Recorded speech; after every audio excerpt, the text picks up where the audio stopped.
పోచమ్మా, ఇప్పుడేం చెయ్యాలి? ఎలా నా మనవణ్ణి కాపాడుకోవాలి? ఈ ఊరికొస్తే వాడికి ఏర్పడ్డ గండాలన్నీ పోతాయనుకుంటే ఇలా జరిగిందేంటి?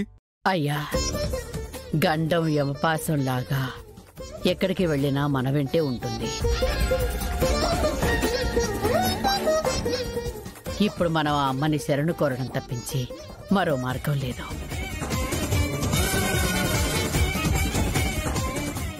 బాబు కోలుకోవడం కోసం ఊరంతా నిష్ఠగా అమ్మవారికి పూజలు చేస్తాం. అందరూ ఉపవాస దీక్షుండి అమ్మని శరణు వేడుకుంటాం.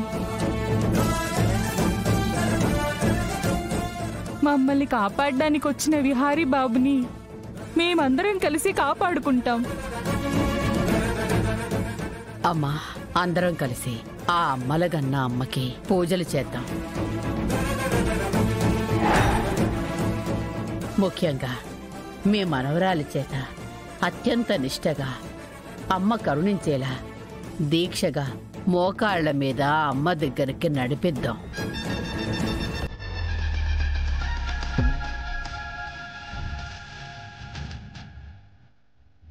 అగ్ని తర్పణం చేసి అఖండ జ్యోతిని వెలిగించేలా చేద్దాం. బిహారీ బాబుని మనం కాపాడుకుందాం.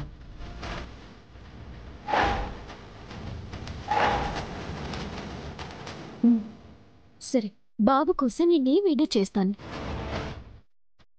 మనం అందరం ఆ అమ్మవారి దగ్గరికి వెళ్ళి నా మనవణ్ణి కాపాడమని అడుగుదాం. వసుధ, నువ్వు చారుకేశ ఇక్కడే ఉండండి.